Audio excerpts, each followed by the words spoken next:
बहन श्री किस तरह से सारी व्यवस्था करती थी। गुरुदेव श्री ये कहते थे, इस शांता बहन को यदि पूरा एशिया दे दिया जाए, एशिया, तो उसका प्रशासन भी जोरदार चला सके, क्योंकि उस समय और कोई तो था नहीं ना।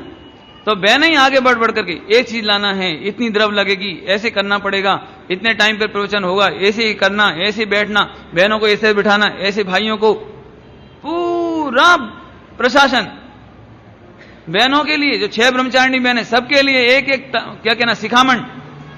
देखो पंच कल्याणक में जा रहे हो, ऐसे जाना, ऐसे नहीं करना। बोलो, कुछ साध्वियां थी 4-5, सुशीला श्री वगैरह, सुशीला श्री वगैरह। अभी उन्होंने मुंह पट्टी वगैरह नहीं छोड़ी, बाद में धीरे धीरे मुंह पट्टी छोड़ी बाद में, लेकिन ड्रेस वही रही उनकी, साधुओं की, साध्वियों की। और भोपाल में वेदी प्रतिष्ठा में जाना था, भोपाल में।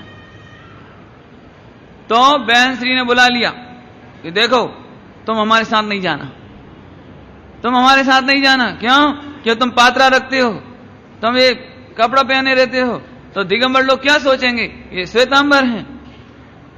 यदि तुम्हें हमारे साथ चलना है तो पहले इतनी शिखामण, इतनी शिखामण। तो उन्होंने उनकी यश नहीं हुई, भोपाल जाने की उनकी यश नहीं हुई। गुरुदेव श्री ने भी कह दिया, हमारे साथ जो जावे बिल्कुल पक्का चौकस दिगंबर होके जाए, ऐसे नहीं चलेगा।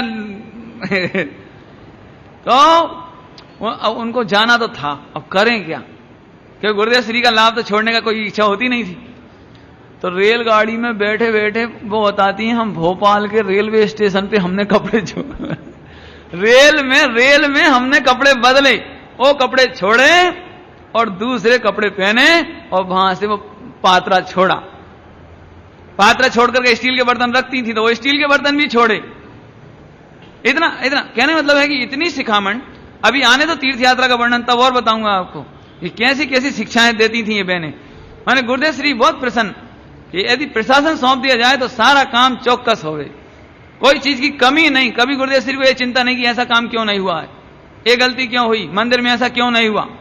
बहनों को इतनी जागरूकता।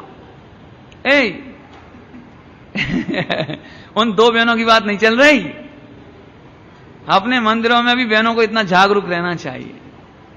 अपने मंदिरों में भी बहनों को यह लगे कि कमी रह कैसे गई, जिनवाणी अलमारी में ऐसे वैसे यदवा तदवा कैसे रखी गई है, मंदिर में चूहे आए कैसे।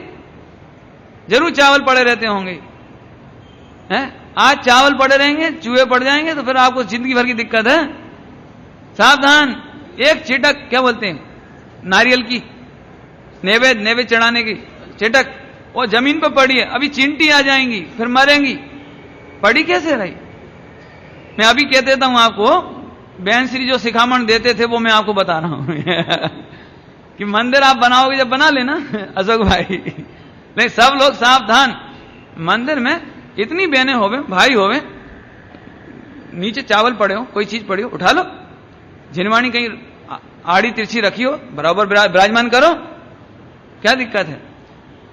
अपन आ गए मंदिर में, कोई नहीं है, फ्री है, एक भक्ति गाते जाओ और जिनवाणी की धूल झाड़ते जाओ, थोड़ा जिनवाणी देख लो, धूप दिखा दो। भाई जैसे बहन श्री को मैं कहता हूं, गुरुदेव को कभी विकल्प नहीं करना पड़ा, इतनी व्यवस्था संभालती थी, इतनी बिल्कुल।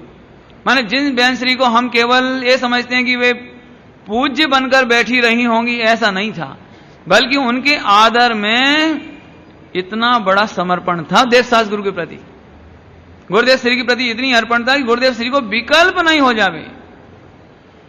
तो हम आप लोगों से भी ये बात समझ ही गए होंगे कि हम सबको भी ये कर्तव्य है देवशास्त्र गुरु के प्रति।